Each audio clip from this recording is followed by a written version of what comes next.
বলো তো তোমরা স্ক্রিন দেখতে পাচ্ছ কিনা? জি ভাইয়া। ওকে। তো দেখো, এটা হচ্ছে আমাদের সেকেন্ড টাইম ইলিট ব্যাচের English lecture 1 and topic is sentence. অর্থাৎ সেন্টেন্সের যেই টাইপ আছে, সাপোজ ধরো অ্যাসার্টিভ, ইন্টারোগেটিভ, তারপর অবজেক্টিভ, এক্সক্লেমেটরি, এই জায়গাটার উপর আমরা একটু ডিটেলস ক্লাস নেব। কেননা এখান থেকে ছোট একটা পার্ট থেকে প্রচুর কোশ্চেন হয় পরীক্ষায়। ইউজুয়ালি অলমোস্ট সবগুলা কম্পিটিটিভ এক্সামে এটা থেকে কোশ্চেন আসে, স্পেশালি ইন্টারোগেটিভ যে টাইপটা সেটা থেকে। কিন্তু আমাদের ওইটা হয়তো আমরা বাই এনি চান্স পারি, আবার অনেক সময় আমরা ভুল করি, কিন্তু কেন কিভাবে কি হচ্ছে সেটা আমরা জানি না। আর এই কাজগুলো তোমার হচ্ছে ফার্স্ট টাইমের স্টুডেন্টদের কাজ, যে তুমি কোনো রুলস না জেনে, কোনো লজিক না বুঝে তুমি এমনিতে উইথ দ্য ফ্লো কারেক্ট করতেছো।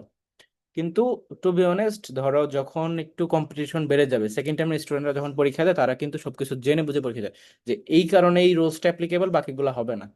তোমাকে পেছনে বিহাইন্ডে কি আছে লজিকটা সেটা বুঝে দেন ইংলিশটা সলভ করতে হবে। আর তখন দেখা যাবে যে তুমি টপ পজিশনে চান্স পাইছো। আলটিমেটলি সেকেন্ড টাইমের স্টুডেন্টদের টার্গেট কি? জাহাঙ্গীরনগর ইউনিভার্সিটি, বিউপি, এখানে তো লিমিটেড সংখ্যক সিট, অল্প অল্প সিট। তো সেখানে চান্স পেতে গেলে অবশ্যই মেরিটটাও এখানে থাকা লাগে। আর ওই যে এখন পারতেছি আরেকবার ভুল হবে আবার পারবো না, এরকম যাতে না হয়। সো ফার্স্ট টাইমের স্টুডেন্ট আর সেকেন্ড টাইমের স্টুডেন্টের মধ্যে ডিফারেন্সটা শুধু এই একটা জায়গাতেই, যে ফার্স্ট টাইম তুমি যখন প্রিপারেশন নিচ্ছ তখন তুমি অনেক কিছু এমনিতেই পারতা, কিন্তু সেটা কেন কি কিভাবে হয়েছে এই জিনিসটা তুমি হয়তো বুঝতে পারতা না, বা অনেক কিছু না জেনেও তুমি পারতা, আর অনেক সময় সেটা ভুলও হইতো।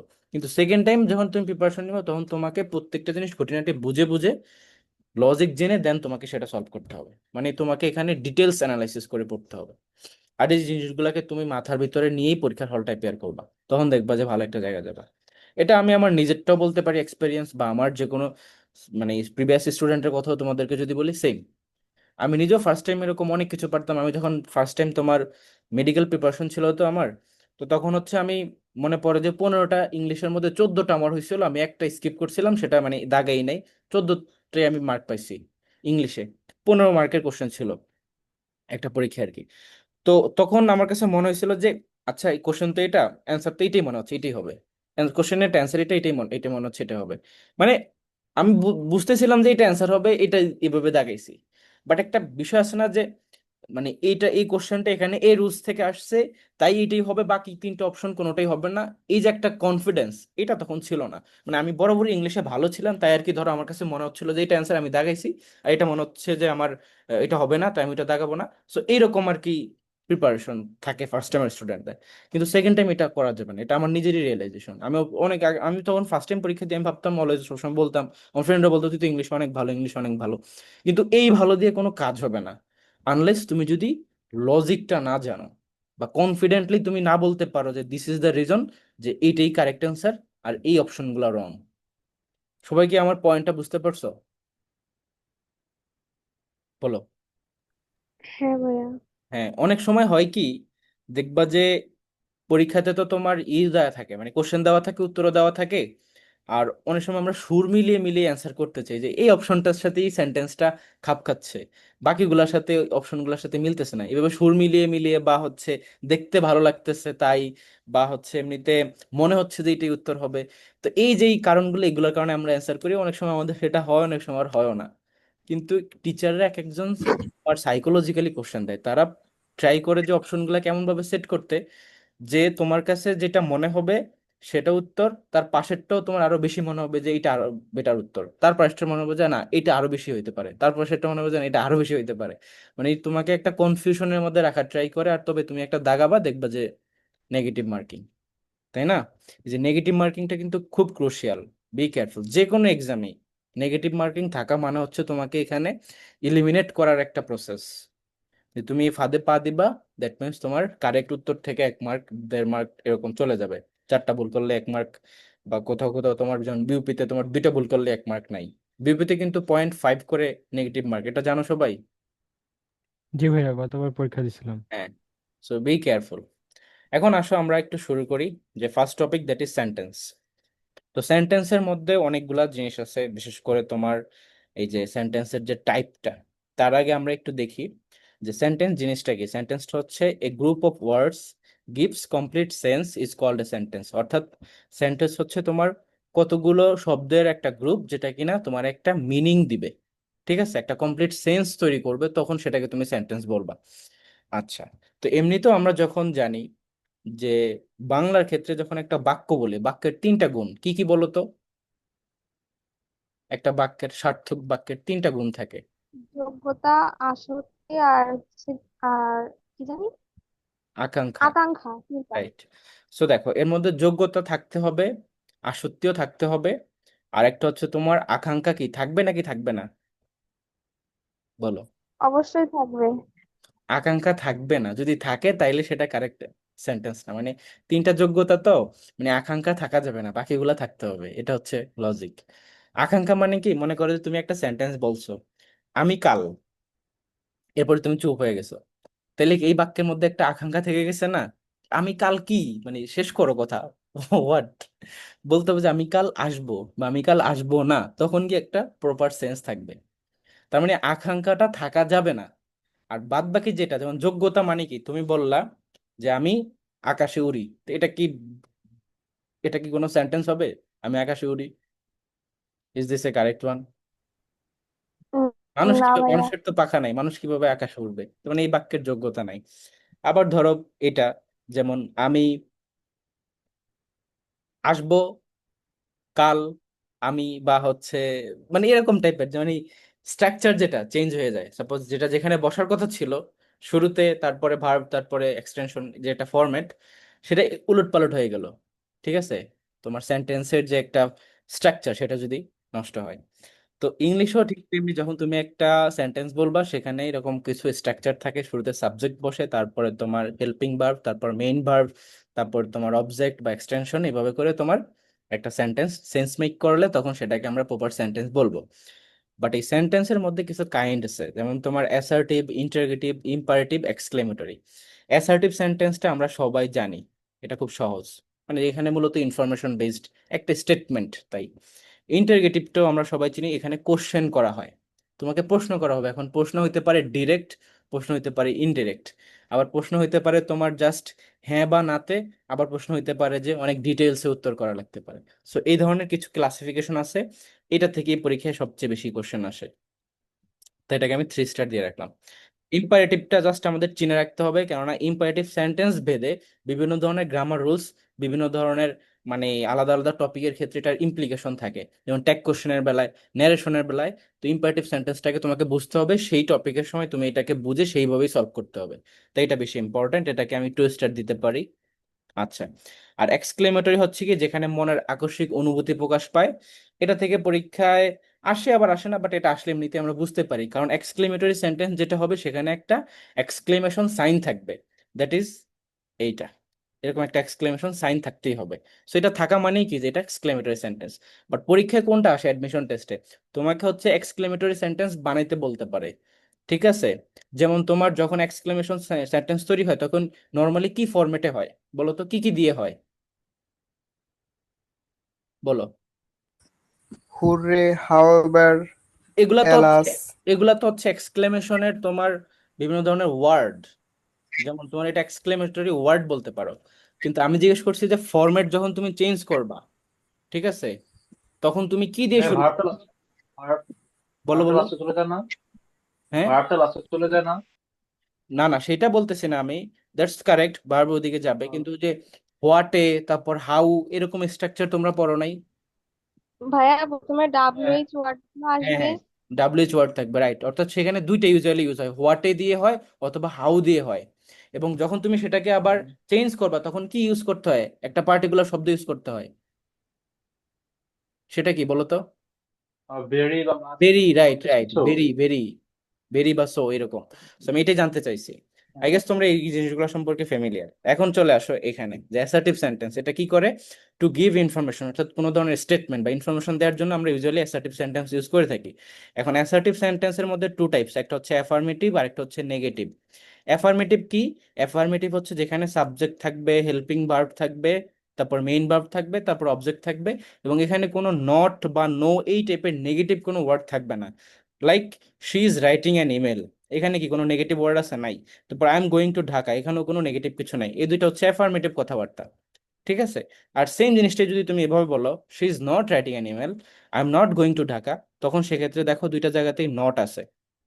আর এটা থাকার কারণেই এটা কি হয়ে যাবে, নেগেটিভ সেন্টেন্স হয়ে যাবে। সো ভেরি সিম্পল, পরীক্ষা আসার মতো না, বাট তারপরও চেনার জন্য এই জিনিসটা পড়লাম আর কি। এবার চলে আসো তোমার ইন্টারোগেটিভ সেন্টেন্স। ইন্টারোগেটিভ সেন্টেন্সের কি কাজ? টু আস্ক কোশ্চেন্স, অর্থাৎ প্রশ্ন করার জন্য ইন্টারোগেটিভ সেন্টেন্স ইউজড হয়। তো এখানে দেখো, direct interrogative and indirect interrogative, দুই ধরনের ইন্টারোগেটিভ রয়েছে। এইখানে একটা বিষয় তোমাদেরকে বুঝতে হবে, ডিরেক্ট ইন্টারোগেটিভ যেটা, সেটা আসলেই তোমার ইন্টারোগেটিভ, এবং ইনডিরেক্ট ইন্টারোগেটিভ যেটা, সেটা অ্যাকচুয়ালি ইন্টারোগেটিভ না, সেটার ফরম্যাটটা বা স্ট্রাকচারটা অ্যাসার্টিভের মতো। আর দ্যাটস ওয়াই তোমার এই দুইটা জায়গায় ডিফারেন্স আছে। দেখো, আই গেস এই জিনিসগুলো তোমরা খেয়াল করছো দুইটা জায়গাতে। আমরা ডিরেক্ট ইন্টারোগেটিভের শেষে যে সাইনটি ইউজ করছি সেটা কিন্তু ইন্টারোগেটিভ সাইনই, কিন্তু ইনডিরেক্ট ইন্টারোগেটিভের শেষে আমরা কি ইউজ করছি, এটা কি বলো তো? Full stop. তো এইটা কিন্তু এই যে তোমার কোশ্চেন মার্ক না। তার মানে কি, ডিরেক্ট ইন্টারোগেটিভটাই মূলত ইন্টারোগেটিভের কাজ করে, ইনডিরেক্ট ইন্টারোগেটিভ ইন্টারোগেটিভের কাজ করে না। কথা বুঝছো? সো এই জায়গাটাকে কেন্দ্র করে অ্যাডমিশন টেস্টে তোমাদেরকে কনফিউজ করে কোশ্চেন দেয়, প্রচুর কোশ্চেন দেয়। ওকে, সো আমরা আরেকটু যদি দেখি যে ডিরেক্ট এবং ইনডিরেক্টেডটা, প্রথমে দেখো direct interrogative, a sentence that is a direct question, মানে যেটা অ্যাকচুয়ালি তোমাকে কোশ্চেন করে, সেটাই হচ্ছে ডিরেক্ট ইন্টারোগেটিভ। সো এই ডিরেক্ট ইন্টারোগেটিভের মধ্যে আবার আলাদা দুইটা ভাগ আছে, একটা হচ্ছে ইয়েস নো কোশ্চেন আর একটা হচ্ছে WS question. Yes no question কি মানে হচ্ছে, এখানে তোমাকে ডিরেক্ট কোশ্চেন করবে, তুমি জাস্ট উত্তরটা হ্যাঁ বা নাতে দিবা। সাপোজ বললাম, আর ইউ গোয়িং দেয়ার, তুমি কি সেখানে যাবা বা যাচ্ছ, তাহলে উত্তর কি হবে, ইয়েস অথবা নো। তাহলে এটা হচ্ছে ইয়েস নো কোশ্চেন, যেটা শুরু হয় কি দিয়ে, শুরু হয় হচ্ছে তোমার এই যে হেল্পিং ভার্ব দিয়ে। ঠিক আছে, তারপরে সাবজেক্ট, তারপরে মেইন ভার্ব, তারপরে অবজেক্ট। আর ডাব্লিউএস কোশ্চেন তো অলওয়েজ ডাব্লিউএস ওয়ার্ড দিয়ে শুরু হবে, ডাব্লিউএস মার্কার, তারপরে এইচ হেল্পিং ভার্ব, তারপরে সাবজেক্ট, তারপরে মেইন ভার্ব, তারপর অবজেক্ট। তো এটা দেখো কিভাবে আসছে, যে why are you going there, তুমি সেখানে কেন যাচ্ছ, তো এটাকে যদি তুমি বলো ইয়েস, তাহলে কি হবে, বা নো, হবে না, কিন্তু তখন তোমাকে বলতে হবে যে আমি এই রিজনে যাচ্ছি, আমার পারপাসটা কি সেটা তখন বলতে হবে। সো এই দুইটাই কিন্তু তোমার এই ডিরেক্ট ইন্টারোগেটিভের শাখা, এবং যেহেতু এই দুইটাই হচ্ছে ডিরেক্ট ইন্টারোগেটিভের শাখা, এগুলা দিয়ে অ্যাকচুয়ালি কোশ্চেনই করা হয়। ঠিক আছে? আর ইনডিরেক্ট ইন্টারোগেটিভ যেটা, সেটা হচ্ছে কিন্তু তোমার কোনো ইন্টারোগেটিভের মধ্যেই পড়তেছে না, দ্যাটস আমরা সেক্ষেত্রে শেষে গিয়ে ফুল স্টপ ইউজ করতেছি। আর এইটা থেকে তোমাদেরকে একটু পরে আমি ডিটেলসে এক্সপ্লেন করব। সো এখন আমি যেটা শিখেলাম, যে ডিরেক্ট ইন্টারোগেটিভের মধ্যে যে দুইটা টাইপ, একটা ইয়েস নো আর একটা হচ্ছে ডাব্লিউএস কোশ্চেন, এই দুইটা যখন মিক্স আকারে থাকে তখন ঘটনাটা কি ঘটবে। মনে করো যে আমি এখানেও দেখো একটা সাইন ইউজ করলাম, কোশ্চেন মার্ক, এইখানেও কোশ্চেন মার্ক ইউজ করলাম, অর্থাৎ দুইটাই কিন্তু আলাদা আলাদা কোশ্চেন করার জন্যই ব্যবহার করা হয়, yes no question, WS question. কিন্তু দুইটা যখন একসাথে থাকে, তখন কি দুইটাই আলাদা, তুমি কি বলবা যখন দুইটা একসাথে থাকে তখন এখানে একটা কোশ্চেন মার্ক, এখানে একটা কোশ্চেন মার্ক, এইভাবে হবে? এটা হচ্ছে পারপাস, আর এইখান থেকেই পরীক্ষায় প্রচুর কোশ্চেনটা দেয়। সো দেখো, important note, very very careful. এটাকে তোমরা পারলে খাতায় নোট করে দেয়ালের পাশে টানে রাখতে পারো, এটা খুবই আসে পরীক্ষায়। ইনফ্যাক্ট আমি যখন প্রথম ব্যাচে এই জিনিসটা পড়াইছিলাম, তার 2-3 দিন পরেই ডিউর সি ইউনিটে পরীক্ষাটা হয়েছে, যে রিপিট এক্সাম যেটা হলো, ওইখানে এই সেম জিনিস কমন আসছে, সেম রুলস থেকে। সো এটা কি হচ্ছে, এটা হচ্ছে if yes no question and WS question come together in a single sentence, in this case the first sentence will be in interrogative form and the second sentence must be in assertive form. কথাটার মানে কি, যখন তোমার yes no question এবং WS question দুইটা যখন একই সেন্টেন্সে থাকবে, একসাথে যুক্ত, তখন আমরা প্রথম অংশটাকে ইন্টারোগেটিভ রাখবো, কিন্তু পরের অংশটাকে ইন্টারোগেটিভ রাখবো না, সেটাকে আমরা অ্যাসার্টিভ ফর্মে নিয়ে আসবো। কথাটা কি বুঝছো সবাই? একটু রেসপন্স করো। হ্যাঁ ভাইয়া। ওকে, জি ভাইয়া। জি ভাইয়া। এখন দেখো এই যে মে আই নো, এটা কি কোনো কোশ্চেন না? মে আই নো অবশ্যই কোশ্চেন। তারপরে হোয়ার আর ইউ গোয়িং, এইটাও কি কোশ্চেন না? বলো তো। জি। এখন যেহেতু এটা একটা সেন্টেন্স, তুমি তো এখানেও তোমার প্রশ্নবোধক চিহ্ন, এখানেও প্রশ্নবোধক চিহ্ন দিতে পারো না, একটা সেন্টেন্স শেষে গিয়ে তোমাকে দিতে হবে, আর শেষে অলরেডি তুমি এই সাইনটা ইউজ করছো। নাও দ্য ফ্যাক্ট ইজ, দুইটাকে যদি তুমি এখন মানে কোশ্চেন মার্ক দাও নাই, তার মানে একটাকে অবশ্যই অ্যাসার্টিভে চেঞ্জ করতে হবে। এখানে কিন্তু দুইটাই কিন্তু কোশ্চেন আছে না, মে আই নো এটা একটা question, where are you going এটাও কি কোশ্চেন না? অবশ্যই কোশ্চেন।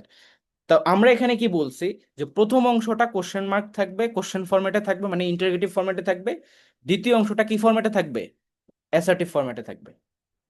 তাহলে এই যে হোয়ার আর ইউ গোয়িং, এইটাকে অ্যাসার্টিভে নিবা কিভাবে আমাকে একটু বলো তো। ইউ ইউটার সামনে আসবে আর আরটা পরে যাবে। গুড, অর্থাৎ এই যে ভাইয়া তোমার এটা হচ্ছে সাবজেক্টটা মেন আগে চলে আইলাম আসবে। হোয়ার ইউ বলতে হবে। হ্যাঁ হ্যাঁ, আর হেল্পিং ভার্বটা হচ্ছে পরে চলে যাবে, মানে এটা জাস্ট রিভার্স হবে। এই যে হোয়ার ইউ আর গোয়িং, তাহলেই কিন্তু এটা হয়ে যায় হোয়ার ইউ আর গোয়িং, তাহলে কিন্তু পরের অংশটা অ্যাসার্টিভ হয়ে গেল, প্রথম অংশটা ইন্টারগেটিভ হয়ে গেল। সেম এইটা, এটা তোমরা নিজেরা সলভ করো। Could you tell me why did you not speak the truth, তাহলে এটা কি হবে? Could you tell me why you did not speak the truth? Right, just ইউটা আগে হবে, তারপরে ডিডটা আসবে, তাহলে এটা কারেক্ট হয়ে যাবে। ঠিক আছে, সো এই হচ্ছে গিয়ে বিষয়টা। এটা থেকে যদি এখন পরীক্ষা আসে, পারবা না?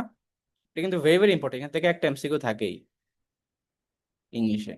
মানে এখন তো ধরো, খেয়াল করছো নিশ্চয়ই যে অ্যাডমিশন টেস্টে মোটামুটি ইংলিশের মধ্যে সবগুলো ফ্যামিলিয়ার টপিক থেকে কোশ্চেন আসছে। দ্যাটস ওয়াই টিচাররা ট্রাই করে যে ইউনিক কিছু দেওয়ার জন্য। আমি সেম টপিকের মধ্যে থেকেই কোশ্চেন দিব, কিন্তু ইউনিক কিছু দিব যাতে করে স্টুডেন্টদেরকে আমি জাজ করতে পারি। আর এই জায়গাগুলোই কিন্তু সেগুলা।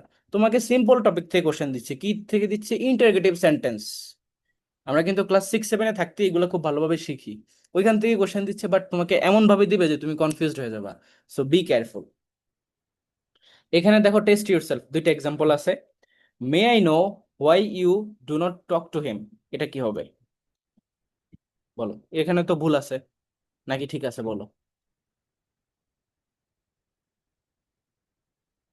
মে আই নো, এটা তো অলরেডি কোশ্চেন, পরের অংশকে কোশ্চেন রাখা যাবে না। এটা কি ঠিক না ভুল? জাস্ট এটুকু বলো। ভুল আছে ভাইয়া। তাহলে ঠিক কি হবে? পরের সেন্টেন্সটাকে অ্যাসার্টিভ করতে হবে। তো অ্যাসার্টিভ আছে কিনা দেখো, why you do not talk to him. জি নট ভাইয়া আছে, আছে। নট অনেক থাকবে না। না, নট তো তোমার এটা ইউজ হইতে পারে, it's not a big deal. এখানে অলরেডি আমরা বলে দিচ্ছি যে ডু এবং does only used in negative and interrogative sentence. তো অলরেডি তোমার এই যে এটা যেটা মানে নেগেটিভ সেন্টেন্স আছে এই যে, তাই ডু আমি ইউজ করতে পারি। প্রশ্ন হচ্ছে যে ডু কি আগে না ইউ কি আগে, কোনটা? তো আমাদের যেটা রুলস, এইটাকে রাখতে হবে কোশ্চেনে, সেটা অলরেডি আছে, মে আই নো, এটা একটা কোশ্চেন। পরের অংশকে রাখতে হবে অ্যাসার্টিভ, অ্যাসার্টিভের রুলস কি সাবজেক্ট আগে আসবে, পরে হেল্পিং ভার্ব যাবে। কারণ যদি হেল্পিং ভার্ব আগে চলে আসে মানে ডব্লিউএস কোশ্চেনের পরে, তাহলে সেটা কোশ্চেন হয়ে যাবে। ওই যে why do you not talk to him, তাহলে কিন্তু কোশ্চেন। কিন্তু why you do not talk to him, সেটা কিন্তু কোশ্চেন না, সেটা অ্যাসার্টিভ। তাহলে এটা কিন্তু কারেক্টই আছে। বুঝলেন? একটু আগে তো আমরা এটা করলাম, এই টাইপের করলাম না এখানে, why you did not speak the truth. এখানেও তো same, why you do not talk to him. কিন্তু পরেরটা দেখো, কুড ইউ টেল মি, এটা কোশ্চেন হয়ে গেল। Why do you want to talk to, why do you want to talk to. তাহলে এখানে কিন্তু দেখো, এই যে এইটা কি ঠিক আছে নাকি ভুল আছে? হুমের পরেই কিন্তু আমি ডুকে নিয়ে আসছি, তাহলে কিন্তু ভুল আছে, এটা কোশ্চেন হয়ে গেছে। এখন এটাকে চেঞ্জ করে যদি তুমি এটা উত্তর করো যে হোয়াই ইউ তারপর do want to talk to, তখন কিন্তু হোয়াই ইউ এই যেই why you wanted to talk to, right. এরকম। হ্যাঁ, যখন তুমি এটাকে, আমাদের আগে যে রুলস ছিল যে আমি ডাব্লিউএস মার্কারটাকে সাবজেক্টের পরে বসাবো, সেটা যদি বসাইতে চাও, দ্যাটস পার্শিয়ালি কারেক্ট। যে could you tell me whom you do want to talk to, কিন্তু এই সেন্টেন্সটাই কিন্তু কারেক্ট হলো না। কারণ এই যে ডু এবং ডাজ, এই দুইটা ওয়ার্ড শুধুমাত্র নেগেটিভ এবং ইন্টারগেটিভ সেন্টেন্সেই ব্যবহৃত হয়। সো অলরেডি আমরা বলে দিচ্ছি যে এই পাশের যে পরের অংশটা, সেটা কোন সেন্টেন্স হবে? সেটা অ্যাসার্টিভ সেন্টেন্স হবে, সেটা ইন্টারগেটিভ হচ্ছে না। এখন ডু এবং ডাজ ইউজ হতে পারে নেগেটিভে, এখানে কোনো নেগেটিভ ওয়ার্ডও নাই। তাইলে কিন্তু তুমি এটাকে why you do want to talk to বললেও ভুল, এটাকে বলতে হবে why you wanted to talk to, why, sorry, hmm you wanted to talk to, do বাদে hmm you wanted to talk to. কথা কি বুঝছো সবাই? কারণ এই পাশে দেখো যে টেন্স, এই পাশেও সেম টেন্স। বলো সবাই কি ক্লিয়ার হয়েছে কিনা এখানে প্যাচটা? ক্লিয়ার। হ্যাঁ, এইখানকারটা প্রবলেম হয় না, কারণ এখানে অলরেডি নট আছে। আমাদের অ্যাসার্টিভ সেন্টেন্সে আমি তোমার এই যে ডিড বসাইতে পারবো না, বা ডু বসাইতে পারবো না, বা ডাজ বসাইতে পারবো না, দ্যাটস কারেক্ট।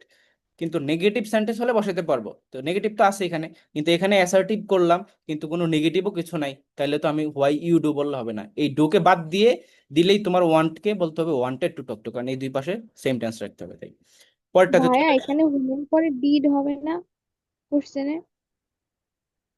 কোথায় হুম ডিড ওয়ান্টেড টু, না ডু ডিড ডাজ কিছু ইউজ হবে না, কারণ এই যে ডু না ডিড, ভাইয়া, আমি সেটা বলিনি। তাহলে বলছি এখানে এই যে যে লাইনটা আছে, মানে আপনি কোশ্চেন ও করছেন যে আচ্ছা এটা আচ্ছা, ঠিক কিনা। এই যে নোটে নোটে এটা না না, উপরে উপরে যে নীল কালারের ওইটা। হুম ডু, কারণ ওইখানে যদি ডিড না আসে তাহলে তো ওয়ান্টেড হচ্ছে না। ও মানে সেটা ঠিক আছে, আমি বলি এই পাশে যেহেতু কুড ইউ আছে না, দ্যাটস এ ওয়ান্টেড, বুঝো নাই? আর এমনিতেও যদি দেখো এটা ডিড ইউ দিল, যে কথা ডু ডু এটা তো ভুলই, এটা নিয়ে কোনো সমস্যা নাই, ডিড ইউ দিলেও আচ্ছা, কারেক্ট, ডু ইউ দিলেও ঠিক প্রবলেম হচ্ছে না ওরকম, ঠিক আছে? ঠিক আছে ভাইয়া। আর এমনিতেও দেখো এই যে ভার্বটা বেস ফর্মে আসে না, তাই ডিড ইউ দিলেও সেমই একই জিনিস, কারণ ডিড আছে যেহেতু তার মানে এটা বেস ফর্মেই হবে। এবার চলে আসো এখানে যে ইনডিরেক্ট ইন্টারোগেটিভস, ইনডিরেক্ট ইন্টারোগেটিভস এর মধ্যে কি বলছি আমি, যে এটা কিন্তু অ্যাকচুয়ালি ইন্টারোগেটিভের কাজই করতেছে না, তাহলে এখানে কি হয়, এখানে কিন্তু কোশ্চেন মার্কটা ইউজড হয় না, যেমনটা আমাদের এই যে এখানে ছিল, আমি বারবার বলছিলাম যে এই ফুল স্টপ ইউজ হয়েছে, এটা কিন্তু কোনো কোশ্চেনের মধ্যেই পড়ে না। সো এইখানে ঘটনাটা কি দেখো, indirect interrogative does not have anything to do with the interrogative structure, মানে যেহেতু এটা ইন্টারোগেটিভ না, তার মানে হচ্ছে indirect interrogative does not have anything to do with the interrogative structure, তারা এই স্ট্রাকচারের সাথে কোনো কিছুই করে না, কোনো মিলই নাই। Neither helping verb comes before subject nor question mark comes in the end, তার মানে কি এটা অ্যাসার্টিভের ফরম্যাটে ইউজ হয়, মানে এখানে হেল্পিং ভার্বকে আমার আগে বসাতে হবে এরকম কোনো ঝামেলা নাই। সো এখানে দেখো I want to know what your name is, এটা থেকেই তোমার আসছিল মেবি ইয়েতে, এই যে ডিউসি ইউনিটের কোশ্চেনটা, ঠিক আছে? সো আমাকে বলো এই যে মানে তুমি বুঝবা কিভাবে যে ইনডিরেক্ট ইন্টারোগেটিভ, ইনডিরেক্ট ইন্টারোগেটিভ বোঝার উপায় হচ্ছে শুরুতে তোমার কোনো কোশ্চেন থাকবেই না। আমাদের এই যে এখানে যখন ছিল, যখন আমরা এই যে ভাইয়া তোমার আগেরটা নিলাম। এই যে এই জায়গাটাতে দেখো, যখন তোমার ইয়েস নো কোশ্চেন এবং ডাব্লিউএস কোশ্চেন একসাথে হয়েছে, তখন আমরা ইয়েস নো কোশ্চেনকে কোশ্চেন ফরম্যাটে রাখছি, ডাব্লিউএস কে তোমার অ্যাসার্টিভে নিয়ে আসছি একসাথে বসাতে, এবং সেখানে কিন্তু দুইটাই কোশ্চেনের স্ট্রাকচারে ছিল। আর এই ক্ষেত্রে যেটা ইনডিরেক্ট ইন্টারোগেটিভ, সেখানে কোনো স্ট্রাকচারই থাকে না ইন্টারোগেটিভের, এই যে আই ওয়ান্ট টু নো, এটা কি কোনো কোশ্চেন? বলো, প্রথম অংশটা, না, না। এটাই কোনো কোশ্চেন না, তাহলে তুমি ওইটার ভিতরে এবং এটার মধ্যে ডিফারেন্সিয়েট করবা কি দিয়ে? প্রথম অংশটা দিয়ে। প্রথম অংশটা যদি কোশ্চেনে থাকে তাহলে সেটা কি ইন্টারোগেটিভেরই ফর্ম, এখন যেহেতু মিক্স আকারে আছে পরেরটাকে আমি অ্যাসার্টিভে রাখবো। আর ইনডিরেক্ট ইন্টারোগেটিভ কি শুরুতেই কোশ্চেন থাকবে না, তাহলে পরেও কোশ্চেন, মানে এটা কোনো এটা কোনো কোশ্চেন ইন্টারোগেটিভের স্ট্রাকচারই ফলো করবে না, এটা সবই অ্যাসার্টিভের মতো থাকবে। কথা কি বুঝছো? ভাই এই টাইপের প্রশ্ন এবার রাবিতে আসছিল সেম হ্যাঁ, আমি তো এইটা। বললামই যে এই জায়গাটা থেকে প্রচুর কোশ্চেন হয়, কিন্তু আমরা ওইভাবে মানে ডিটেলসে শিখি নাই কখনোই। তো দেখো আই ওয়ান্ট টু নো, তার মানে এটা কি নর্মাল স্ট্রাকচার, তাহলে এটা ইনডিরেক্ট ইন্টারোগেটিভে পড়ছে, কিন্তু মানে দেখে মনে হয় একটু interrogative interrogative, I want to know, আমি জানতে চাই, প্রশ্ন প্রশ্ন, এই জন্য এটা ইন্টারোগেটিভ, মানে ইনডিরেক্ট ইন্টারোগেটিভ। তাহলে এবার পরের অংশটাকে আমি কি করব, পরের অংশটাকে আমি ইন্টারোগেটিভে রাখতে পারবো না, তাহলে কি হোয়াট ইউর নেম ইজ, এটা হচ্ছে গিয়ে কারেক্ট। তুমি যদি বলতা হোয়াট ইজ ইউর নেম, মানে ইজ কে যদি আগে দিতা, তাহলে কি সেটা ইন্টারোগেটিভ স্ট্রাকচারে চলে যেত না? বলো। জি হুম? ভাইয়া। তো সেই জন্যই তোমার, এবং শুনতেও ভালো লাগে। হ্যাঁ, এই যে তোমার সেইটাকে কিন্তু আগে আনা যাবে না, I want to know what is your name, এটা বলা কিন্তু যাবে না, কারণ কি শুরুতেই তো আমার কোশ্চেন নাই, শুরুতেই কিন্তু আমার কোশ্চেন নাই, সেহেতু তোমার এটা, এটা কি হবে, এটা হচ্ছে তোমার অ্যাসার্টিভ হবে, অ্যাসার্টিভ হবে। এই যে ইজ পরে বসবে, নোটটা লিখে দিলাম আর কি ছোট করে, তার মানে এটা ঠিক আছে, ইটস কারেক্ট। এখন চলে আসো এই জায়গাটাতে, আমরা যদি আরো কয়েকটা এক্সাম্পল সলভ করি। হি কর্ডিয়ালি ইনকোয়ার্ড, তাহলে পরের অংশতে আমরা পরে যাব, আগে বলো এটুকু কি কি কোনো কোনো কোশ্চেন মার্ক, এটা কি কোনো কোশ্চেন? হি না কর্ডিয়ালি, না। ভাইয়া, যেহেতু কোশ্চেন না, পরের অংশটুকুও তোমাকে কি করতে হবে, কোশ্চেন রাখা অ্যাসার্টিভ। যাবে না, অ্যাসার্টিভ রাখতে হবে। তাহলে হাউ ওয়াজ মাই হেলথ, এটা কি কোশ্চেন না? হাউ ওয়াজ ইউর হ্যাঁ, হেলথ, হাউ হ্যাঁ ওয়াজ মাই ভাইয়া, জি। হেলথ, এটা তো কোশ্চেন, তাহলে এটা ভুল। সঠিক উত্তর কি ওয়াজ হবে? লাস্টে হাউ যাবে। মাই হেল্প হ্যাঁ, ওয়াজ। হাউ হাউ মাই হেলথ ওয়াজ, এটা কারেক্ট। আবার পরেরটা দেখো, আই ডিড নট আন্ডারস্ট্যান্ড, এটুকু কি কোনো কোশ্চেন? না। তাহলে পরে তুমি যদি বলো why did you not call me, এটা তো তাহলে কোশ্চেন হয়ে যায়, হবে না। কি হবে? I did not understand why you did not call me, why did you না, why you did not call me last night. So সবাই ক্লিয়ার এখন বলো? জি ভাইয়া। হ্যাঁ ওকে, এখানে সেম এয়াটা আছে যে তোমার ডিডের ইউজটা তোমার নেগেটিভ এবং ইন্টারোগেটিভ ফরম্যাটে ইউজ হবে। যেমন নিউটন ওয়ান্টেড টু নো, তাহলে এটা কি past tense V2, fine. Why did the apple fall on the ground, তাহলে যেটা কোশ্চেন হয়ে গেছে, ভুল আছে, এটাকে ঠিক করতে হবে। ঠিক করবা কিভাবে? হোয়াই, তারপরে কে চলে আসবে? সাবজেক্ট, ঠিক আছে? Why apple falled on the ground. Fault হয় না, সেটা হচ্ছে, এটা যেহেতু V2 তাহলে এটাও V2, ফলের V2 কি? ফেল, ও সরি ঠিক আছে? ভাইয়া, হ্যাঁ fail. Why Apple fail on the ground, বুঝতে পারছো? তারপরটা দেখো, আই আস্কড হিম, এটা কি কোনো কোশ্চেন? মোটেও না। Why did he call me a fool, তাহলে দেখো এখানেও কিন্তু এটা কোশ্চেন রাখা যাবে না, ভুল আছে। তাহলে এটা কি হবে? হোয়াই হি, যেহেতু এটা V2, ফল্ড। Called me a fool. সবাই কি ক্লিয়ার এখন? হ্যাঁ ভাইয়া। জি ভাইয়া। ওকে, এবার চলে আসি আমরা ইম্পারেটিভ সেন্টেন্সে। ইম্পারেটিভ সেন্টেন্স কি করে? To express order, advice, require, এই জিনিসগুলাকে তোমার ইম্পারেটিভ সেন্টেন্স অ্যাকচুয়ালি মানে প্রকাশ করে। এটার একটা স্ট্রাকচার আছে, সেটা হচ্ছে অলওয়েজ ইম্পারেটিভ সেন্টেন্স হয় ভার্বের বেস ফর্ম দিয়ে শুরু হবে, নাহলে ডু দিয়ে শুরু হবে, নাহলে ডু নট দিয়ে শুরু হবে, অথবা লেট দিয়ে শুরু হবে। তো আমরা ইউজুয়ালি লেটেরটা মনে রাখি, কিন্তু এগুলো যে ইম্পারেটিভ এটা আমরা জানি না, তো এটা জেনে রাখবা। যেমন যদি বলি স্টাডি হার্ড, এটাও কিন্তু ইম্পারেটিভ সেন্টেন্স। যদি বলি ডু স্টাডি হার্ড, এটাও ইম্পারেটিভ সেন্টেন্স। যদি বলি do not talk to him, এটাও imperative sentence. Please finish the work, এটাও ইম্পারেটিভ সেন্টেন্স। আবার যদি বলো যে let us, let us go home, সেটাও কিন্তু ইম্পারেটিভের মধ্যেই পড়বে। বোঝা গেছে? তারপর চলে আসো এক্সক্লেমেটরি সেন্টেন্সে। এটা হচ্ছে স্ট্রং ফিলিংস, ইমোশন বা রিয়াকশনকে যখন তুমি এক্সপ্রেস করতে চাও, তখন হচ্ছে এক্সক্লেমেটরি সেন্টেন্স ইউজ হয়। এবং এটার স্ট্রাকচারটা হচ্ছে ইউজুয়ালি হোয়াট কিংবা হাউ দিয়ে। হোয়াটের পরে কে বসে? হোয়াটের পরে কিন্তু একটা আর্টিকেল হিসেবে যে এ বসে, আর এমনিতে হাউ থাকলে এটা আর বসে না, এটা মনে রাখবা। আর এটাকে যখন তুমি চেঞ্জ করবা, তখন ওই পাশে একটা আমার পরে মানে হচ্ছে যে অ্যাডজেক্টিভ বসবে না অ্যাডজেক্টিভটা ভাইয়া? থাকে। হ্যাঁ, কি বলছো? বলছি ভাইয়া, হোয়াট এর ক্ষেত্রে তো একটা আর্টিকেল আসবে, আর হাউ এর পরে তো অ্যাডজেক্টিভ বসবে। হ্যাঁ, সেটাই বললাম, হাউ এর পর ডিরেক্ট অ্যাডজেক্টিভ বসবে। তো এই ক্ষেত্রে যখন তুমি সেটাকে চেঞ্জ করবা, সেই যে অ্যাডজেক্টিভটা থাকে সেটাকে কিন্তু তোমাকে কি করতে হয়? একটা শব্দ দিয়ে মডিফাই করতে হয়। সেই শব্দগুলো কি হয়? ভেরি অথবা সো, ঠিক আছে? এই দুইটা জিনিস মনে থাকে জানো, ভেরি অথবা সো। ইউজুয়ালি ভেরিটাই বেশি ইউজ হয়। আর এই যে স্ট্রাকচারের মধ্যে ইন্টারজেকশন ইউজ হয়, তোমার এই যে হুররা, ওয়াও, এই জিনিসগুলো অনেক সময় ইউজ হয়। যেমন what a movie, exclamation sign, hurrah I got selected for the job, ঠিক আছে? এগুলো হচ্ছে এক্সক্লেমেটরি সেন্টেন্স এক্সাম্পল। তারপর দেখো অপটেটিভ সেন্টেন্স, এটা হচ্ছে ওই যে ব্লেসিং, কার্স, তারপরে উইশ, এই জিনিসগুলোকে প্রকাশ করে। যেমন মে গড ব্লেস ইউ, তাহলে মে দিয়ে শুরু হয়, এটার স্ট্রাকচারটা কি? মে দিয়ে শুরু হবে, মে গড ব্লেস ইউ, এটা হচ্ছে কি? Optative sentence. এখানে ব্লেসিং প্রকাশ পাইছে। আচ্ছা, তারপর দেখো পার্টস অফ স্পিচের এখন আমরা ডিটেলসে চলে যাই। এতক্ষণ পর্যন্ত আমরা কি নিয়ে আলোচনা করছি? এতক্ষণ পর্যন্ত আমরা সেন্টেন্স নিয়ে আলোচনা করছি। সো সেন্টেন্সের মধ্যে আমি আরেকবার একটু রিক্যাপ করি।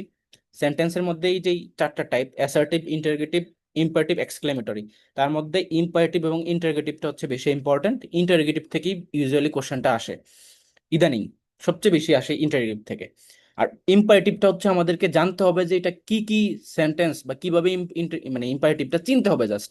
কারণ এটাকে ডিরেক্টলি না আসলেও অন্য যখন ন্যারেশন করবা, ট্যাগ করবা, তখন কিন্তু এটার ইমপ্লিকেশন আছে। আর এক্সক্লেমেটরি জাস্ট চিনে রাখা, বা যে চেঞ্জটা হয় হাউ বা হোয়াটে, অথবা এই যে ভেরি সোর্স যে ইউজটা, এটা জাস্ট মনে রাখা, আর কিছু না। আর আবার চলে আসি আমরা পার্টস অফ স্পিচে। সো পার্টস অফ স্পিচের মধ্যে পার্টস অফ স্পিচ প্রথমত কয় প্রকার? This is the first question, বলো তো কয় প্রকার? 8 প্রকার। 8 প্রকার। তো পার্টস অফ স্পিচ 8 প্রকারের মধ্যে কি কি আছে? নাউন, তারপরে প্রোনাউন, তারপরে verb, adverb, adjective, preposition, conjunction, interjection. তো এই যে 8 প্রকারের মধ্যে দেখো পার্টস অফ স্পিচ অর্থাৎ মানে কি? একটা বাক্যে তোমার যে জিনিসগুলা ব্যবহার হয়, ঠিক আছে? একটা বাক্যের মধ্যে, বাক্যের অংশ না হয়। হ্যাঁ, বাক্যের যে অংশগুলা থাকে, এখন একটা বাক্যের মধ্যে আমরা কি কি ব্যবহার করি? আমরা নাউন ব্যবহার করি, প্রোনাউন ব্যবহার করি, ভার্ব করি, অ্যাডভার্ব করি, অ্যাডজেক্টিভ করি, প্রিপোজিশন করি, কনজাংশন করি, ইন্টারজেকশন করি। আরেকটা জিনিস হতে ইউজ করি ইউজুয়ালি, তাই না? সেটা কি? সেটা হচ্ছে তোমার আর্টিকেল। সেন্টেন্সের মধ্যে আর্টিকেল ইউজ করি না আমরা ইউজুয়ালি, বলো? তাহলে আর্টিকেল কেন পার্টস স্পিচ না? কারণ কি? এর ডিটারমিনারের মধ্যে আছে, তাই না? রাইট, আর্টিকেল হচ্ছে এক একটা ডিটারমিনার এবং সেটা অ্যাডজেক্টিভের মধ্যে পড়ে গেছে, তাই আর্টিকেল এক একটা অ্যাডজেক্টিভ বা এক একটা ডিটারমিনার। সকল ডিটারমিনার পার্টস অফ স্পিচ হচ্ছে অ্যাডজেক্টিভ। কারণ ডিটারমিনার কি, সে কাকে ডিটারমাইন করে, বলো? ডিটারমিনার কাকে ডিটারমাইন করে? অ্যাডজেক্টিভ, অ্যাডজেক্টিভ কি না, নাউন নাউন এবং প্রোনাউনকে। প্রোনাউনকে। অ্যাডজেক্টিভ নিজেই তো ডিটারমিনার, ডিটারমিনার নিজেই তো অ্যাডজেক্টিভ। ডিটারমাইন কাকে করে? Noun pronoun. ঠিক আছে, দ্যাটস ওয়াই তোমার এই আর্টিকেলকে আমরা আলাদা পার্টস অফ স্পিচ বলি না, কারণ সেটা অলরেডি অ্যাডজেক্টিভের মধ্যে আছে। সো এবার চলে আসি আমরা, প্রথমেই হচ্ছে ভার্ব, এটাতে পরে জায়গা নাউনে চলে আসি। ভার্বেরটা হচ্ছে, একটু মনে করো, আমরা যখন প্রোনাউন শেষ করবো তারপরে ভার্বে আসবো, একটু মনে করো, যেহেতু ব্যাক স্লাইডে বলে দিতে পারি। সো নাউন বা এই যে জায়গাগুলা, নাউন, প্রোনাউন, ভার্ব, তারপর তোমার অ্যাডজেক্টিভ, অ্যাডভার্ব, প্রিপোজিশন, কনজাংশন, এগুলা তোমাদের পরীক্ষায় কি হিসেবে আসে? টপিকটার নাম কি? এই টপিকটার নাম কি পার্টস অফ স্পিচ, নাকি একটু চেঞ্জ আছে? এটার নামটা কি? Identify parts of identification speech. Of perfect speech. Right, identification of the parts of speech, অর্থাৎ এখানে তোমাকে আইডেন্টিফাই করতে হবে, এটা হচ্ছে মেইন জিনিস।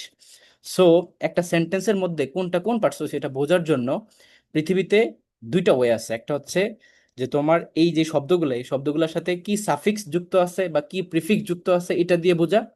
আরেকটা ওয়ে হচ্ছে তোমার কিসের ফাংশন করতেছে, মানে এটা কাজটা কি, ফাংশন, সেই কাজের উপর ভিত্তি করে আমরা জাজ করব যে এটা কোন পার্টস অফ স্পিচ, সেটা নাউন নাকি প্রোনাউন নাকি ভার্ব নাকি অ্যাডজেক্টিভ না সামথিং এলস। এখন অনেক সময় হয় কি, যে পার্টস অফ স্পিচের মধ্যে তোমার যে সাফিক্স গুলো যুক্ত থাকে, ওই সেম মানে সেম ওয়ার্ডটাই এক এক সময় এক একটা পার্টস অফ স্পিচে কাজ করে। তাহলে আমাদের যেটা প্রথম ওয়ে ছিল, যে আমি সাফিক্স দিয়ে বা শব্দটা কি সেটা দেখে আমি চুজ করবো যেটা কোন পার্টস অফ স্পিচ, সেই রুলসটা কিন্তু আর থাকতেছে না। তোমাকে এখন কি দিয়ে জাজ করতে হবে? তোমাকে ওই ফাংশন দিয়েই জাজ করতে হবে। তার মানে ওই আমাদের কাছে একটাই। তো এখন দেখো, নাউন যেটা, একটা বাক্যে নাউন হচ্ছে মূলত নেমিং ওয়ার্ড, কোনো কিছুর নামকেই নাউন বলা হয়। এবং নাউনের ক্ষেত্রে একটা জিনিস মনে রাখবা, যে নাউনের আগে ডিটারমিনার থাকে বা আর্টিকেল থাকে। তার মানে কোনো একটা শব্দ, তার আগে যদি একটা তোমার আর্টিকেল থাকে বা একটা ডিটারমিনার থাকে, তখন ওই শব্দটা নাউন হয়ে যায়। সে ফর এক্সাম্পল, আমি যদি বলি the go of the day, এই যে একটা সেন্টেন্স, এখানে আমি যদি আন্ডারলাইন করে দেই, সাপোজ যে গো, এটার পার্টস অফ স্পিচ কি বলো তো? ভার্ব না ভাইয়া? এটা কিন্তু একটা নাউন, ঠিক আছে? এটা হচ্ছে একটা নাউন। সো এই জিনিসটা মনে রাখবা, যে যখন একটা শব্দ, তার আগে আর্টিকেল থাকবে এবং সেটা তোমার একটা ডিটারমিনার হিসেবে কাজ করবে আর্টিকেলটা, তখন তারপরে যে শব্দটা থাকবে সেটা একটা নাউন হবে। এরকম the go of the day, the go of the weather, যে কোনো কিছু হইতে পারে, তখন কিন্তু এই গো শব্দটা কি হবে? নাউন হবে। অথবা আরেকটা জিনিস, যেমন দেখো, কোন একটা শব্দের সাথে যদি এস বাই এস যুক্ত থাকে এবং সেই শব্দটা একটা প্লুরাল ওয়ার্ড নির্দেশ করে, তখনও সেটা নাউন হয়। কেননা এই যে সিঙ্গুলার এবং প্লুরাল, এটা তো হচ্ছে নাম্বারের টপিক, তাই না? বচন, এক বচন, বহু বচন, নাম্বারের টপিক। এই নাম্বারের টপিকটা মূলত নাউনের সাথেই রিলেটেড, অন্য কোনো কিছুর তো তোমার এক বচন বহু বচন হয় না। তো এখন যখন কোনো একটা শব্দের সাথে এস বাই এস যুক্ত হয়, সেটা প্লুরাল ওয়ার্ড নির্দেশ করে, তখন সেটা নাউন হয়। সো আই গেস এই কনসেপ্টটা সবার মাথায় ঢুকছে, সবাই কি বুঝছো? একটু বলো। এটা যদি বুঝে থাকো তাহলে চলে আসো এখন প্রোনাউনে। প্রোনাউন হচ্ছে কি? Is a word that is used in place of a noun, অর্থাৎ নাউনের জায়গায় যেই ওয়ার্ডটা বসে, অর্থাৎ নাউনকে সে প্রতিস্থাপন করে। তো এই জন্যই প্রোনাউনকে বলা হয় সাবস্টিটিউটিং ওয়ার্ড।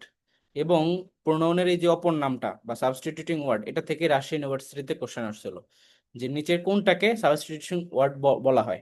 তো সেটার উত্তর কি? সেটা হচ্ছে প্রোনাউন। এবার এক্সাম্পলে চলে আসো, যেমন বললাম Rishita is a brilliant student. পরের সেন্টেন্স আমি বললাম she lives with her family. তো এই যে শি, এটা কি এটার পরিবর্তে আসছে না? এটাকে সাবস্টিটিউট করে আসছে না? দ্যাটস ওয়াই শি হচ্ছে প্রোনাউন। তো প্রোনাউনের মধ্যে এটা খুবই বেসিক আলাপ, আমরা এটা ডিটেলস ক্লাস সামনে নিব, নাউনেরও ডিটেলস ক্লাস সামনে হবে, নেক্সট নেক্সট ফ্রিকুয়েন্টলি তোমার নাউন হবে, প্রোনাউন হবে, তারপর অ্যাজেক্টিভ, ভার্ব, এরকম। তো আমরা এখানে জাস্ট বেসিকটা বলতেছি। অ্যাজেক্টিভ জিনিসটা কি? অ্যাজেক্টিভ হচ্ছে কি, is a word that modifies or qualifies a noun or pronoun. মানে অ্যাডজেক্টিভ হচ্ছে সেই সকল ওয়ার্ড যারা কিনা তোমার নাউন প্রোনাউনকে মডিফাই করে বা কোয়ালিফাই করে। সাপোজ আমি বললাম এ গার্ল, তাহলে গার্ল এখানে কোন পার্টস অফ স্পিচ বলো তো? Girl, Noun. গার্ল হচ্ছে নাউন। স্পেসিফিক বললে এটা হচ্ছে কমন নাউন, তাই না? কমন নাউন, যেমন বয়, গার্ল, এগুলো। জি। এখন বললাম শি ইজ বিউটিফুল, তাহলে এই বিউটিফুল কাকে মডিফাই করতেছে? এই শি কে না? শি তো প্রোনাউন, ওই গার্ল। She. আর বিউটিফুল হচ্ছে তাকে মডিফাই করাতে এটা হয়ে যাবে কি? Pronoun. ঠিক আছে। তারপর দেখো, যখন Adjective. অনেকগুলো শব্দ একসাথে থাকবে, অনেকগুলো নাউন একসাথে থাকবে, say for example Jahangirnagar University campus. আমার প্রশ্ন হলো, এখানে তোমার জাহাঙ্গীরনগর কি, মানে ইউনিভার্সিটি কি এবং ক্যাম্পাস কি, কোনটা তোমার নাউন? ক্যাম্পাস নাউন আর জাহাঙ্গীরনগর ইউনিভার্সিটি অ্যাডজেক্টিভ। রাইট। যখন তোমার এরকম অনেকগুলো নাউন একসাথে বসে, তখন সবার শেষে যেটা, সেইটা নাউন হয়, মনে রাখবা। এটা লিখে দিচ্ছি, যখন অনেকগুলো নাউন একসাথে বসে, তখন সবার শেষেরটা নাউন হয়। এই জিনিসটা মনে রাখবা।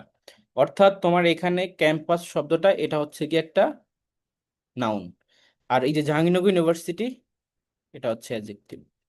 সো এগুলা কিন্তু খুবই বেসিক আলাপ, বেসিক জিনিস। এই বেসিকই যাদের ভালো স্ট্রং থাকবে, যারা অনেক বেশি পারবে, তাদের দেখা যাবে যে ফার্দার যখন আমরা অ্যাডভান্স জিনিসগুলো শিখবো, ওগুলো অনেক ইজি মনে হবে। আর এইখানেই যাদের বুঝতে প্রবলেম হয়ে যাবে, তারা কিন্তু বড় বড় জিনিসও ভুল করে ফেলে। Be careful. আর আমি শুরুতেই বলছি, parts of speech is not just a parts of speech, এটা হচ্ছে কি আইডেন্টিফিকেশন আসে পরীক্ষায়। তাই তোমাদেরকে এই খুঁটিনাটি বিষয়গুলো জানতে হবে। এবার চলে আসো তোমার অ্যাডভার্ব। কিন্তু অ্যাডভার্বের আগে আমরা ভার্ব নিয়ে একটু আলাপ করি। সো ভার্বের ভিতরে তোমার, ভার্ব মূলত কি একটা সেন্টেন্সের ইসেনশিয়াল পার্ট।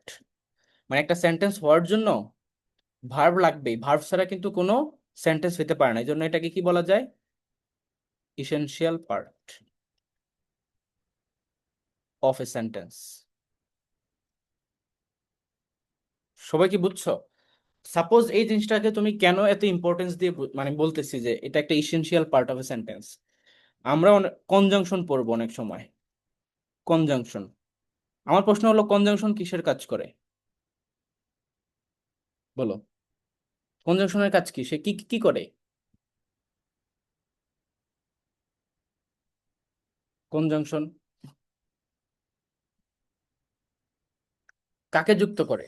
কনজাংশন দুইটা ক্লজ বা সেন্টেন্সকে যুক্ত করে। দুইটা ক্লজ বা দুইটা আলাদা সেন্টেন্সকে সে যুক্ত করে। এটাই হচ্ছে ক্লজের কাজ। এখন যখন আমরা এই ক্লজ পড়বো, পরীক্ষা অ্যাডমিশনে একটু ক্রিটিক্যালি কোশ্চেনগুলো দেওয়া হয়, একটু কঠিন ভাবে দেওয়া হয়, তখন তোমার অনেক সময় এরকম থাকে যে একটা মাত্র word, just a single word, একটা সিঙ্গেল ওয়ার্ড থাকে এবং তার আগে একটা কনজাংশন থাকে। ঠিক আছে? যেমন আমি যদি বলি, লুক বিফোর ইউ লিভ।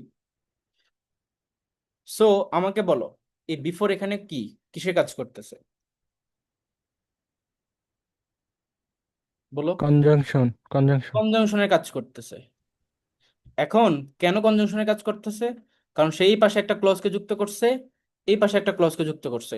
প্রশ্ন হলো, এই পাশে ইউ লিভ, এটাকে আমি দুইটা সেন্টেন্স, দুইটা ওয়ার্ড আছে তাই বুঝতেছি যে এটা আলাদা একটা সেন্টেন্স বা আলাদা একটা ক্লজ। এই পাশে তো মাত্র সিঙ্গেল একটা ওয়ার্ড, তাহলে এটাকে আমি কিভাবে বুঝবো যে এটা কি একটা হোল সেন্টেন্স নাকি এটা ক্লজ নাকি? আমার কিন্তু এই জায়গাটা কনফিউশনের কারণে আমি এটার সঠিক উত্তর করতে পারবো না। তো আমি যেটা বলছি, একটা ভার্ব যখন থাকে, সেটা একটা সিঙ্গেল ওয়ার্ড, এবং ওই ভার্ব থাকা মানে হচ্ছে সেটা আলাদা একটা ইন্ডিভিজুয়াল ক্লজ হয়ে যাওয়া, একটা সেন্টেন্স হয়ে যাওয়া। তোমরা কি বুঝতে পারতেছো বিষয়টা? যে একটা সিঙ্গেল ওয়ার্ড, এটা থাকার কারণে সেটা একটা সেন্টেন্স। তুমি সেন্টেন্সের মধ্যে নাউন প্রোনাউন তোমার অ্যাজেক্টিভ বা হচ্ছে অন্য যে কোনো পার্টিসিপেট 100টা দাও, ভার্ব না থাকলে সেটা কোনো সেন্টেন্সই না। কিন্তু একটা মাত্র ওয়ার্ড যেটা কিনা ভার্ব, সেটা আছে কিন্তু অন্য কিছু নাই, তবুও সেটা সেন্টেন্স। কথা বুঝছো? একটু রেসপন্স করো, বুঝছো কিনা? ভাইয়া আরেকবার, মানে একটু কঠিন হয়ে যাচ্ছে বোঝা। আচ্ছা, আমি বলতে চাচ্ছি যে যখন আমরা হচ্ছে কনজাংশনের বিষয়টা থেকে কোশ্চেন আসবে এবং সেটা আমরা যখন পড়বো, তখন আমরা কনজাংশনের কাজটা হচ্ছে দুইটা আলাদা ক্লজ বা দুইটা আলাদা সেন্টেন্সকে যুক্ত করার। তো পরীক্ষা অনেক সময় সিঙ্গেল ওয়ার্ড দিয়ে মাঝখানে কনজাংশন থাকে। তো তখন হচ্ছে কি আমরা এই যে সিঙ্গেল ওয়ার্ডটা দেখে বুঝতে হবে যে সেটা কি ভার্ব কিনা। যদি সেটা ভার্ব হয়ে থাকে এবং মাঝখানে যদি তোমার অন্য তোমার কনজাংশন থাকে, তখন এই যে সিঙ্গেল ভার্ব হওয়ার কারণে সেটা একটা পুরো সেন্টেন্সের কাজ করে, সেটা আলাদা একটা পুরো ক্লজের কাজ করে। এবং এই কারণেই ওই যে মাঝখানের শব্দটাকে আমরা আইডেন্টিফাই করতে পারি যে এটা হচ্ছে একটা কনজাংশন। তো তোমাদেরকে এটা জাস্ট মাথায় রাখতে হবে যে ভার্বের ইম্পর্টেন্সটাই মূলত ওই জায়গাটাতে, যে একটা সেন্টেন্সের ইসেনশিয়াল পার্টই হচ্ছে একটা ভার্ব। এবং একটা ভার্ব, একটা সিঙ্গেল ওয়ার্ড থাকলেই সেটা একটা পরিপূর্ণ সেন্টেন্স হয়ে যায়, তার সাথে অন্য কিছু লাগে না। বাট অন্য যাই থাকুক না কেন, যদি ভার্ব সেখানে না থাকে তাহলে সেটাকে তুমি সেন্টেন্স আর বলতে পারবে না, সেটাকে ক্লজ আর তুমি বলতে পারবে না। এবার সবাই বুঝছো? জি ভাইয়া। হুম, এই যে জি আমরা ভাইয়া। বিফোর কে কনজাংশন বললাম, সেটা কি দেখে বললাম? যে এই পাশে ইউ লিভ, এটা একটা ক্লজ আছে, এই পাশে একটা ক্লজ আছে, কিন্তু এই পাশে তো মাত্র একটা ওয়ার্ড, তাহলে তুমি এই একটা ওয়ার্ড দেখে বুঝবা কিভাবে যে এটা একটা ক্লজ? এই একটা ওয়ার্ড যেহেতু এটা একটা ভার্ব, সিঙ্গেল ভার্ব, তার মানে এটা একটা আলাদা সেন্টেন্স, এটা পরিপূর্ণ একটা ক্লজ। মানে ভার্ব আছে দেখেই, একটা একটা ওয়ার্ড আছে দেখেই ভার্ব হিসেবে কাজ করা বিধে এটাকে আমি ক্লজ বলে ফেলছি। কিন্তু অথচ নাউন প্রোনাউন অ্যাডজেক্টিভ ম্যাডজেক্টিভ যদি 1000টা দিতাম, তাও এটাকে আমি ক্লজ বলার সুযোগ ছিল না, যদি সেখানে ভার্ব না থাকে। এই জিনিসটা আর কি। তো এখন দেখো এখানে কিছু বিষয় আছে, এটা যদিও খুবই বেসিক, যেমন অ্যাকশন বা স্টেট অফ বিং। এটা মানে কি? অ্যাকশন মানে কি I go to university daily, তো এখানে এটা অ্যাকশন প্রকাশ করতেছে। আর যখন তুমি এক ধরনের ভার্ব আছে যেটা তোমার স্টেট অফ বিং, মানে তোমার অবস্থান প্রকাশ করতেছে, ঠিক আছে, যেমন আই এম এ টিচার, সেক্ষেত্রে এম, এটা হচ্ছে ভার্ব। তো এখানে এই এমটা কি মেইন ভার্ব নাকি এটা কি তোমার অক্সিলারি ভার্ব? আমাকে একটু বলো তো। যেমন আই গো টু ইউনিভার্সিটি, এখানে গো তো মেইন, মেন ভার্ব, হ্যাঁ মেন ভার্ব। কিন্তু এখানে এমটাকে দেখে যদিও হেল্পিং ভার্ব অক্সিলারি ভার্ব লাগতেছে, কিন্তু এটা কাজ করতেছে মেইন ভার্বের, কারণ মেইন ভার্ব এখানে উপস্থিত নাই। ওকে। তো এরকম ভার্ব হইতে পারে গো, রাইট, প্লে, এম, ইজ, আর ওয়াজ, আর মানে অনেক ক্লাসিফিকেশন আছে ভার্বের মধ্যে, finite, non finite, auxiliary, helping verb, main verb, তারপর তোমার এই যে ট্রানজিটিভ, ইনট্রানজিটিভ, তারপর কোপুলেটিভ, ফ্যাক্টেটিভ, কগনেট। এই জিনিসগুলো আমরা আরো যখন ভার্বের ডিটেলস ক্লাস হবে তখন বুঝবো। বাট আমি তোমাকে এখানে ভার্বের ইম্পর্টেন্সটা জাস্ট বোঝানোর ট্রাই করছি। এবার আমরা চলে আসি অ্যাডভার্বে। সো অ্যাডভার্বের বেসিক জিনিসটা কি, যে অ্যাডভার্ব কোনটা, অ্যাডভার্ব কিসের কাজ করে, এটা হচ্ছে মেইন জিনিস। এই জিনিসটা যদি আমি প্রথমে বুঝি, তখন আমি ডিটেলস জিনিসগুলো বুঝতে পারবো। সো এটাই হচ্ছে এখানে আমি তোমাদেরকে বোঝাবো। দেখো, adverb modifies rest others except noun and pronoun. অর্থাৎ কি? মানে অ্যাডভার্ব নাউন প্রোনাউন বাদে বাদ বাকি সবকিছুকেই, রেস্ট আদার্স বাদ বাকি সবকিছুকেই সে কি করে? মডিফাই করে। সো কিভাবে মডিফাই করে? নাউন প্রোনাউন বাদে বাকি কি কি থাকে? বাকি থাকে অ্যাডজেক্টিভ, অ্যাডজেক্টিভকে সে মডিফাই করে। বাকি থাকে অ্যাডভার্ব, তার মানে অ্যাডভার্ব অ্যাডভার্ব নিজেকেও মডিফাই করে। বাকি থাকে প্রেপোজিশন, প্রেপোজিশনকে মডিফাই করে। বাকি থাকে তোমার এই যে তোমার কি বলে মানে হোল সেন্টেন্স, একটা কনজাংশন। মডিফাই করতে পারে। সো এটা বা ভার্ভকে মডিফাই করে, যেটা মেইন জিনিস সেটাই বাদ দিছি, হ্যাঁ। ভার্ভকে মেইন মডিফাই করে। যেমন দেখো, হি রাইটস কুইকলি, এখানে এই যে কুইকলি শব্দটা, এটা কাকে মডিফাই করতেছে? তুমি বলো, হি কে না রাইটস কে? রাইটস কে। রাইটস কে। তো রাইটস হচ্ছে কি? ভার্ব না? তাহলে কুইকলিটা কি হবে? অ্যাডভার্ব। অ্যাডভার্ব। তারপর বলো, হি ইজ ভেরি গুড, এখানে গুড এর পার্টসিপল স্পেস কি বলো? ভেরি গুড এর গুড পার্টসিপল, মানে ভালো। গুড এর গুড পার্টসিপল নাউন। না ভাই, অ্যাডজেক্টিভ অ্যাডজেক্টিভ। অ্যাডজেক্টিভ। কারণ হি হচ্ছে প্রোনাউন, আর তার গুণাবলী, নাউনের গুণাবলী বা প্রোনাউনের হ্যাঁ হ্যাঁ, গুণাবলীকে কি বলি আমরা? অ্যাডজেক্টিভ বলি।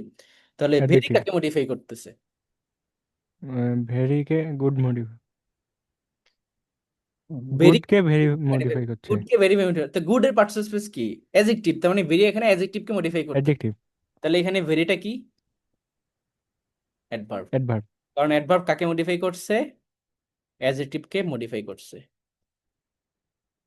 আর এই উপরের সেন্টেন্সে সে ভার্বকে মডিফাই করছে। তারপরটাতে চলে আসো, he works very well. So এখানে আমাকে বলো, হি হচ্ছে প্রোনাউন, ওয়ার্কস কি, ভার্ব, রাইট? জি ভাইয়া। আর ওয়েল কি বলো তো? অ্যাডজেক্টিভ। ওয়েল কাকে অ্যাডজেক্টিভ। মডিফাই করতেছে আগে সেটা বলো, হি কে না ওয়ার্কস কে? হি হি কে?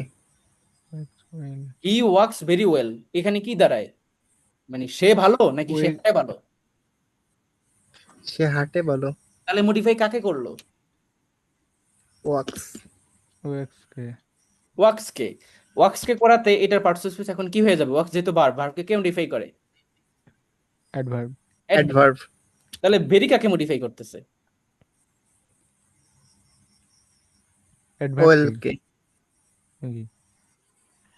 ভেরি এবার মডিফাই করতেছে এই ওয়েল কে, এই জন্য ভেরি ওয়েল হয়ে কে। যাবে তোমার অ্যাডভার্ব। অ্যাডভার্ব। অ্যাডভার্ব নিজেকেও মডিফাই করে। এটাকে ভাইয়া অ্যাডভার্বিয়াল ফ্রেজ বলে না? সেটা ভিন্ন ব্যাপার, অ্যাডভার্বিয়াল ফ্রেজ হইতে পারে অনেক কিছুই, সেখানে আমরা পরে যাবো, যখন আমরা ক্লজ ফ্রেজে যাবো সেখানে যাবো। আগে জাস্ট এটা বুঝো যে অ্যাডভার্ব সবকিছুকে কিভাবে মডিফাই করে। প্রথমে দেখলাম সেটা ভার্বকে মডিফাই করে, তারপর দেখলাম সেটা অ্যাডজেক্টিভকে মডিফাই করতে পারে, এখন দেখতেছি সেটা অ্যাডভার্ব নিজেকেও মডিফাই করতে পারে। ওয়েল অ্যাডভার্ব ভেরি এখানে অ্যাডভার্বকে মডিফাই করতেছে। তারপর বললাম he has come just before 10, তাহলে 10 কি? অ্যাডভার্ব। 10 হচ্ছে গিয়ে তোমার নাউন, ঠিক আছে? 10 কি? ও, Noun। প্রিপজিশনের পরে একটা শব্দ থাকলে তো নাও হয়। হ্যাঁ, কারণ এই যে বিফোর এটা কি, এটা হচ্ছে প্রেপোজিশন। তাহলে আমার প্রশ্ন হচ্ছে জাস্ট কাকে মডিফাই করতেছে?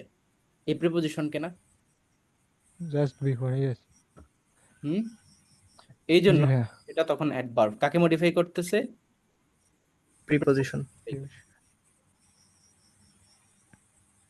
এরপর দেখো hopefully the weather will be good, সেই হোপফুলি কাকে মডিফাই করতেছে? ওয়েদার কে। শুধু ওয়েদারকে না, পুরো সেন্টেন্সটাকে দেখো মডিফাই করতেছে, এই জন্য ওয়েদার উইল বি গুড। তুমি এখানে যা বলছো সেটাকেই তো পুরোটাকে মডিফাই করতেছে না, শুধু কি আবহাওয়াকে মডিফাই করতেছে এটা? বললা যে please, please give me the money, তাহলে কি শুধু টাকাকে মডিফাই করতেছে প্লিজ, নাকি যে আমাকে টাকা দাও, পুরো কথাটাকে মডিফাই করতেছে? পুরো কথাটা।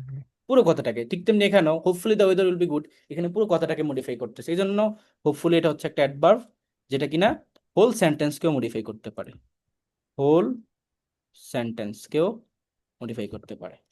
সো এই যে অ্যাডভার্বের কাজ সবার মাথায় এখন ঢুকছে? ক্লিয়ার সবাই? বলো। জি ভাইয়া। গুড। জি ভাইয়া। এবার চলে আসো প্রেপোজিশন।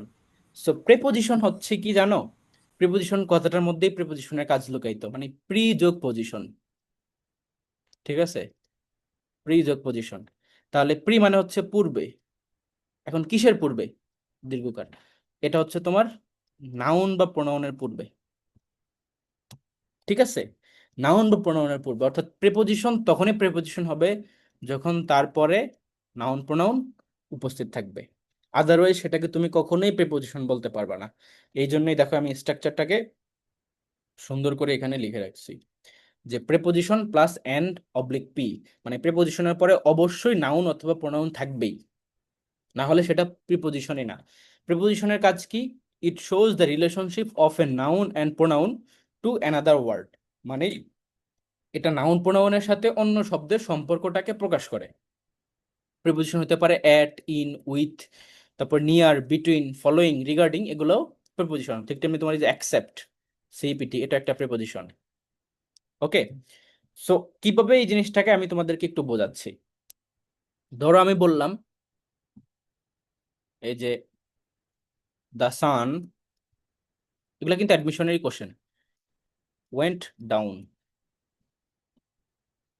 সো ডাউন শব্দটাও কিন্তু একটা প্রিপোজিশন, রাইট? এটা তো সবাই জানো, জানো কিনা যে ডাউন প্রিপোজিশন? জি ভাইয়া, কিন্তু এখানে লাস্টে বসছে এখানে এটা কি? এখানে যেই আমি ধরো ডাউনের নিচে আন্ডারলাইন করলাম, এখানে কি এটা প্রিপোজিশন? না ভাইয়া, অ্যাডভার্ব। এখানে কিন্তু লাস্টে বসছে। preposition না, কারণ এটার পরে কোনো নাউন প্রোনাউন নাই, এই জন্য এটা হচ্ছে একটা অ্যাডভার্ব। কথা বুঝছো? ওয়েন্ট কে মডিফাই করতেছে তাই।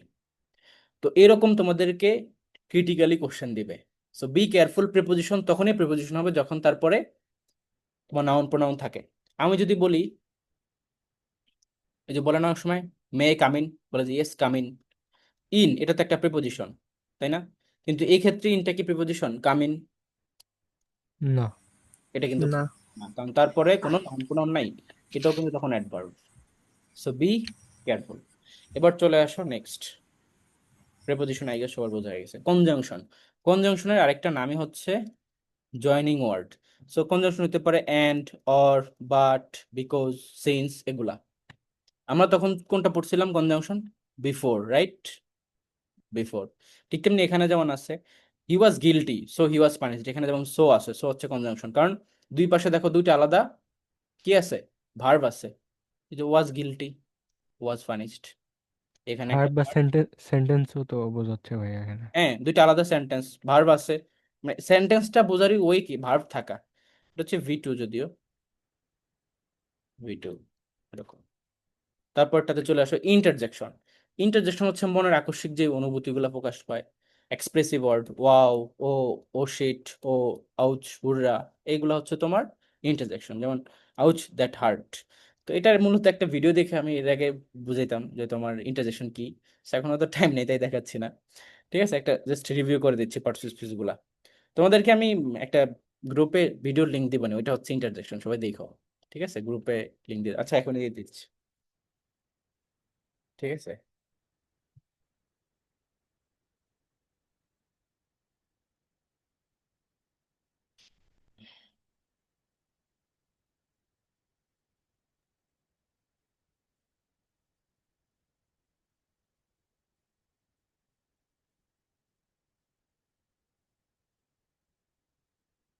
এই যে পাঠিয়ে দিচ্ছি, তোমার পরে দেখে নাও। এটা হচ্ছে ইন্টারজেকশনের ভিডিও, খুব ফানি একটা ভিডিও, দেখলে বুঝতে পারবা। এবার চলে আসো পার্টস অফ স্পিচের একটা ওভারভিউ আমি করে দিচ্ছি। এখানে নাউন, নাউন মানে কি নেমিং ওয়ার্ড, শুরুতেই বললাম। হতে পারে যে তার আগে একটা ডিটারমিনার আছে, তখন বুঝতে হবে যে সেটা একটা নাউন। হতে পারে তার সাথে এস বাই যুক্ত, যদি সেটা প্লুরাল নির্দেশ করে তাহলে সেটা নাউন। প্রোনাউন কি করে? নাউনকে রিপ্লেস করে। ওকে। ভার্ব কি? সেটা অ্যাকশন ভার্ব হতে পারে, স্টেট অফ বিং প্রকাশ করতে পারে। তারপর দেখো অ্যাডভার্ব, যেটা কিনা নাউন প্রোনাউন ছাড়া বাদ বাকি সবকিছুকে মডিফাই করে, ভার্বকে, অ্যাডভার্বকে, অ্যাডজেক্টিভকে। অ্যাডজেক্টিভের কাজ কি? মেইনলি সেটা নাউন প্রোনাউনকে মডিফাই করে। প্রিপোজিশনের কাজ কি?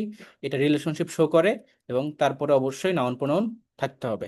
কনজাংশন কি করে? জয়নিং ওয়ার্ড, দুইটা আলাদা ক্লজকে সে যুক্ত করে, বা দুইটা আলাদা সেন্টেন্সকে সে যুক্ত করে। তারপরে ইন্টারজেকশন কি? এক্সপ্রেসিভ ওয়ার্ড, এগুলো। এখন দেখো, এই যে টেস্ট ইউরসেলফ, এখানে দুইটা কোশ্চেন আছে। যেমন তোমার আই এম সো সরি, এখানে সো একটা ওয়ার্ড, আবার বললাম he was poor so I helped him, এখানে সো একটা ওয়ার্ড। দুইটা জায়গাতেই কিন্তু সো এর ডিফারেন্ট কাজ। আমাকে বলো এখানে সো কিসের কাজ করতেছে, এবং এখানে সো কিসের কাজ করতেছে? অ্যাডভার্ব আর নিচেরটা কনজাংশন। হ্যাঁ, কারণ এখানে দেখো, এই যে আই এম সো সরি, এই সোকে বোঝার জন্য তোমাকে আগে সরিকে বুঝতে হবে। সরি কিসের কাজ করতেছে? এই যে তুমিই তো সরি, তাই না? তার মানে এটা হচ্ছে তোমার এই যে কি বলা যায়, অ্যাডজেক্টিভ। ওকে, তাহলে এখানে সো কি? অ্যাডজেক্টিভকে মডিফাই করাতে সে অ্যাডভার্ব। ফাইন। আবার যখন বললাম he was poor so I helped him, তাহলে এখানে একটা ভার্ব আছে, এখানে একটা ভার্ব আছে, দুইটা ভার্ব থাকাতে দুইটা আলাদা ক্লজ বা দুইটা আলাদা সেন্টেন্স হয়ে গেল। তাহলে সো কিসের কাজ করতেছে? কনজাংশন। গুড। তারপরটাতে চলে আসো এখন অবজেক্ট, এই বিষয়টা, এবং কমপ্লিমেন্ট। অবজেক্ট এবং কমপ্লিমেন্ট যে বিষয়টা, সেটা সম্পর্কে আমরা একটু বুঝবো। তো ইউজুয়ালি তোমার অবজেক্ট যেটা, সেটা হচ্ছে সাবজেক্ট এবং অবজেক্ট ডিফারেন্ট হয়। এবং কমপ্লিমেন্ট যেটা, সেটা হচ্ছে তোমার সাবজেক্ট এবং কমপ্লিমেন্ট সেম জিনিস হয়। এটা হচ্ছে ডিফারেন্ট, মানে দুইটা জিনিসের মধ্যে। যেমন দেখো অবজেক্ট কি? সেটা নাউন হইতে পারে বা প্রোনাউন হইতে পারে। এই যে ভার্বের পরে অবজেক্ট থাকে অনেক সময়, আবার অনেক সময় নাও থাকে। যখন অবজেক্ট থাকে তখন সেটাকে তুমি কি অথবা কাকে দিয়ে কোশ্চেন করলে অবজেক্টের উত্তর পাওয়া যায়। কিন্তু প্রেপোজিশনের পরে অবজেক্ট মাস্ট থাকা লাগবেই, কারণ আমরা বলছিলাম প্রেপোজিশনের পরে অবশ্যই নাউন প্রোনাউন উপস্থিত থাকে। এখন ভার্বের পরে অবজেক্ট কিন্তু অনেক সময় নাও থাকতে পারে। এই জন্যই সেই সকল ভার্বগুলোকে আমরা তখন কি বলি? ইনট্রানজিটিভ ভার্ব বলি। Intransitive verb. আর যদি থাকে তখন সেটাকে আমরা বলি ট্রানজিটিভ ভার্ব। আচ্ছা, এই বিষয়টা হচ্ছে কি, আবার রিপিট করি। বিষয়টা হচ্ছে তোমার অবজেক্ট এবং কমপ্লিমেন্ট, আমরা সেটা পড়বো, কিন্তু আগে আমরা অবজেক্ট জিনিসটা কি সেটা আগে বোঝার ট্রাই করি। অবজেক্ট হচ্ছে কি ইউজুয়ালি নাউন বা প্রোনাউন। ওকে, এখন অবজেক্ট ভার্বের পরে বসতে পারে, অবজেক্ট প্রিপোজিশনের পরে বসে। সো প্রিপোজিশনের পরে অবজেক্ট অল টাইম থাকেই, এই কারণেই সেটাকে আমরা প্রিপোজিশন বলতেছি, বা নাউন প্রোনাউন থাকেই। কিন্তু ভার্বের পরে অবজেক্ট অল টাইম থাকে না। অনেক সময় ভার্বের পরে অবজেক্ট না থেকে ভার্বের পরে সরাসরি প্রিপোজিশন চলে আসে, তারপরে অবজেক্ট বসে। তখন ওই ভার্বটাকে আমার ইনট্রানজিটিভ ভার্ব বলা হয়, কারণ সেই ভার্বের কোনো অবজেক্ট নাই। যেমন সাপোজ আমি বললাম ফায়ার বার্নস, BURNS, বার্নস। এখানে বার্ন কি এটা ভার্ব না? এরপরে দেখো আমি ফুল স্টপ দিয়ে দিছি, ভার্বের পরে কি কোনো অবজেক্ট আছে? নাই। আবার ট্রানজিটিভ ভার্ব আছে যেটার পরে তোমার অবজেক্ট বসে। সাপোজ যদি বলি যে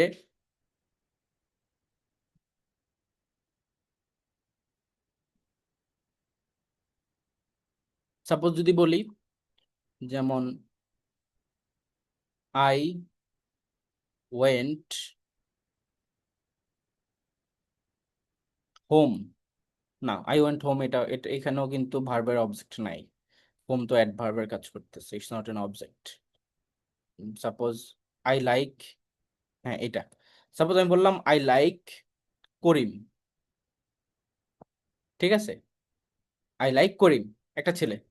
সো এই ক্ষেত্রে এই যে লাইক, এটা কিন্তু ট্রানজিটিভ ভার্ব, কারণ তারপরে একটা অবজেক্ট আছে। কিন্তু যখন আমি বললাম ফায়ার বার্নস, এই ভার্বের পরে কিন্তু কোনো অবজেক্ট নাই। আবার আই ওয়েন্ট হোম, এই ওয়েন্টের পরেও কিন্তু কোনো অবজেক্ট নাই, কারণ এই যে হোমটা এটা হচ্ছে অ্যাডভার্বের কাজ করতেছে, এটা কিন্তু নাউন প্রোনাউন না। তো বিষয়টা হচ্ছে এটাই, যে যখন তোমার এরকম অবজেক্ট থাকবে তখন সেই ভার্বটাকে আমরা বলবো ট্রানজিটিভ ভার্ব, যখন থাকবে না তখন সেটাকে বলবো ইনট্রানজিটিভ ভার্ব। সবাই কি বুঝছো? বলো। ভাইয়া একটু ভাই একটু অবজেক্ট সমস্যা থাকলে আছে। ট্রানজিটিভ আর না থাকলে ইনট্রানজিটিভ। হ্যাঁ, মানে যখন তোমার একটা ভার্ব থাকবে এবং তারপরে গিয়ে অবজেক্ট থাকবে, অর্থাৎ নাউন প্রোনাউন থাকবে, তখনই সেই ভার্বটাকে ট্রানজিটিভ বলা হয়। আর যদি উপস্থিত না থাকে এই অবজেক্টটা, তখন সেটাকে বলা হয় ইনট্রানজিটিভ ভার্ব। এটাই বলছি। আর প্রেপোজিশনটা কি? যেটার পরে সবসময় তোমার এই অবজেক্ট বা এই যে নাউন প্রোনাউন উপস্থিত থাকে। কথা বুঝছো? যদি না থাকে তখন আর সেটা প্রিপোজিশনই থাকে না, সেটা অন্য কিছু হয়ে যায়, সেটা অ্যাডভার্ব হয়ে যায় বা সামথিং হয়ে যায়। তো এই জিনিসটা আর কি, যে অবজেক্ট জিনিসটা কোথায় কোথায় বসে বা বসলে সেটা কি কি কাজ করে, সেটা আর কি এখানে বোঝার ট্রাই করলাম। যেমন এখানে দেখো হি কিকড দ্য বল, এখানে কিক হচ্ছে ভার্ব। তো কাকে সে কিক করলো? বলকে। বল হচ্ছে কি একটা অবজেক্ট। তাহলে এই যে ভার্বটা, এটা কি ভার্ব? Transitive verb. তারপর শি কিল্ড হিম, সো এখানে যেটা হচ্ছে ভার্ব, এই হিম কি? অবজেক্ট।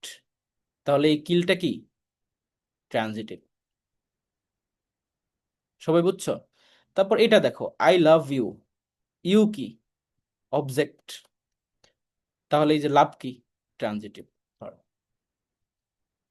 তারপর দেখো শি ওয়ান্টস টু ডান্স, তাহলে ডান্স কি? অবজেক্ট। তাহলে ওয়ান্টস কি?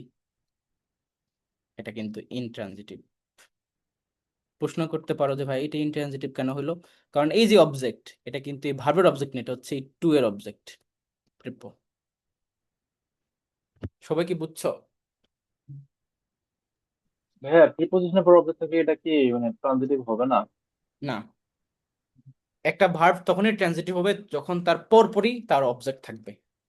যদি প্রিপোজিশনের পরে অবজেক্ট থাকে তখন আর সেটা ভার্বের অবজেক্ট না, সেটা প্রেপোর অবজেক্ট। ক্লিয়ার সবাই? জি ভাইয়া। ওকে, এবার চলে আসো কমপ্লিমেন্ট জিনিসটা কি এবং অবজেক্ট এবং কমপ্লিমেন্টের মধ্যে ডিফারেন্সটা কোথায়। এই জায়গাটা কিন্তু খুবই ইম্পর্টেন্ট, এটা একটু সবাই মনোযোগ দিয়ে বোঝার ট্রাই করো। দেখো, অনেক সময় তোমরা এই জিনিসগুলো হয়তো ফার্স্ট টাইম পড়ছো, যেমন look, sound, smell, feel, taste, appear, তারপরে সিম, তারপরে grow, remain, become, be verb, যেগুলা যখন মেইন ভার্ব হিসেবে কাজ করে, বি ভার্ব গুলা, এগুলা হচ্ছে লিঙ্কিং ভার্ব। তোমাদেরকে কি লিঙ্কিং ভার্ব মুখস্থ করানো হয়েছে না?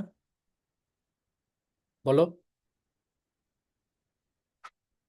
তোমরা তো এই জিনিসগুলো অনেক সময় মুখস্থ করছো, এই রোজগুলা, যে এগুলা লিঙ্কিং ভার্ব হিসেবে কাজ করে। মুখস্থ করছো কিনা ফার্স্ট টাইম যখন প্রিপারেশন না, নিচ্ছিলে? পড়ছিলাম, ভুলে গেছি আবার। হ্যাঁ, তো এটা অ্যাকচুয়ালি পড়ার কোনো দরকারই নাই, এটা হচ্ছে জাস্ট বোঝার বিষয়। তুমি যদি বুঝো, এটা একটা সেকেন্ডও এখানে পড়া সময় নষ্ট করার দরকার নাই। লিঙ্কিং ভার্ব জিনিসটা কি দেখো, লিঙ্কিং ভার্ব হচ্ছে সাবজেক্ট কমপ্লিমেন্টের আগে বসে, কথা বুঝছো? তো তুমি যদি বুঝে ফেলো যে এখানে অবজেক্ট নাকি এটা কমপ্লিমেন্ট, যদি সেটা কমপ্লিমেন্ট হয় বুঝে ফেলো, তখনই বুঝতে হবে যে ভার্বটা আছে সেটা লিঙ্কিং ভার্ব। তাহলে আমাকে আলাদা করে কেন লিঙ্কিং ভার্ব মুখস্থ করা লাগবে? কোনো দরকার নাই। সো অবজেক্ট এবং কমপ্লিমেন্টের মধ্যে ডিফারেন্সটা কি? সাবজেক্ট এবং অবজেক্ট কখনোই সেম থাকে না, ডিফারেন্ট থাকে, এই জন্য সেটা অসমান। কিন্তু সাবজেক্ট এবং কমপ্লিমেন্ট সবসময় সমান থাকে। সেম জিনিস কি বোঝায়? ভাই ক্লাস তো এখনই কেটে যাবে। আবার লিঙ্ক দেবো, সমস্যা নেই। তো এই জিনিসটা আর কি যদি তুমি বুঝতে পারো, তখন তোমার পুরো সিনটা একদম ক্লিয়ার হয়ে যাবে। সাবজেক্ট এবং কমপ্লিমেন্ট সমান, সাবজেক্ট এবং অবজেক্ট কখনোই সমান না, মানে অসমান।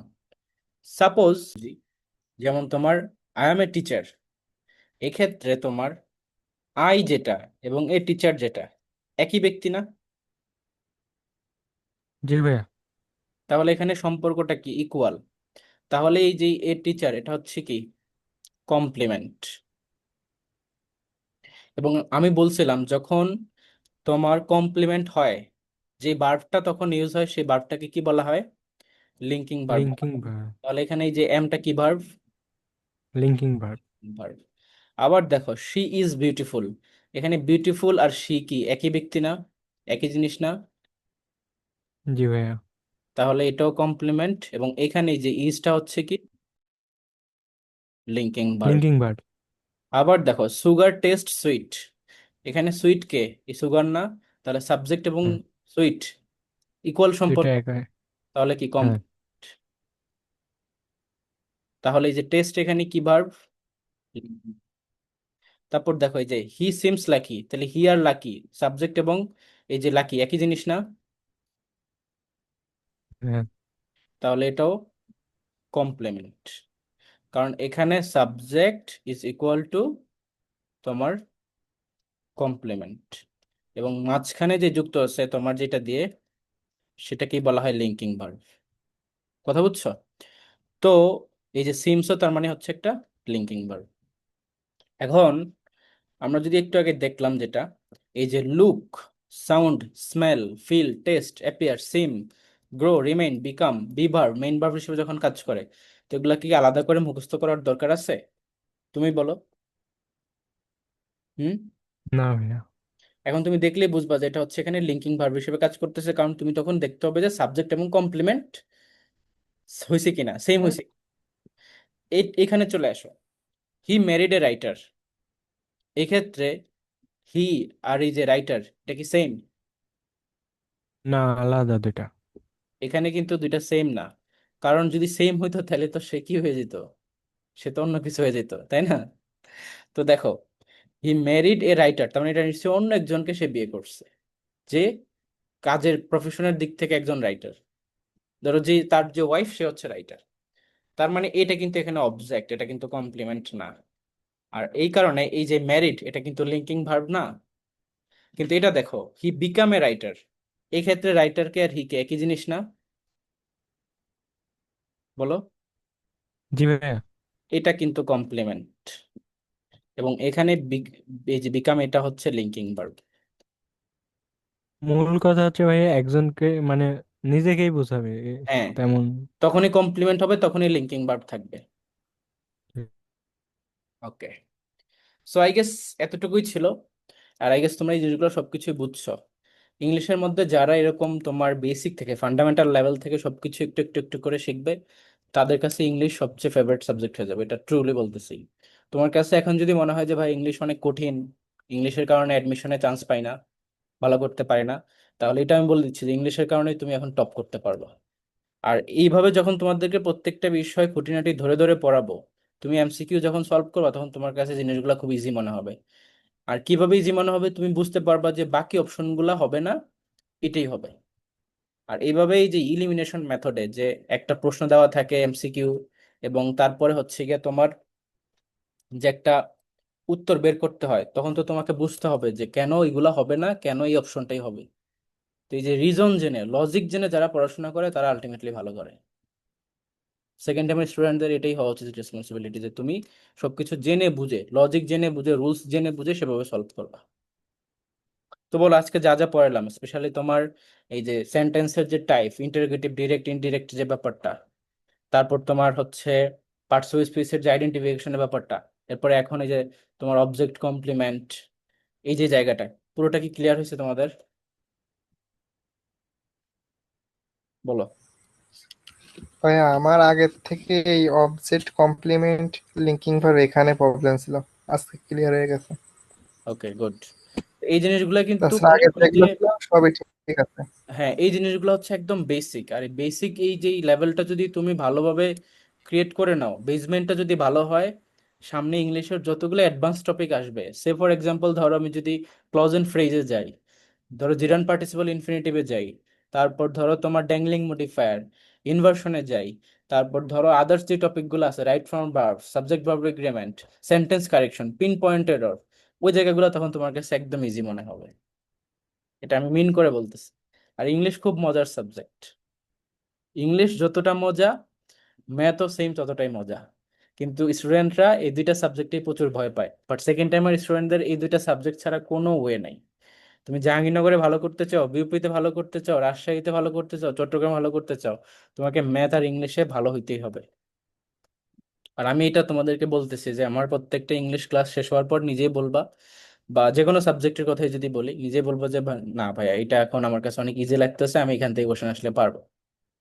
এটা ট্রুলি বলতেছি। ওকে, তাহলে আজকে এই পর্যন্তই থাক।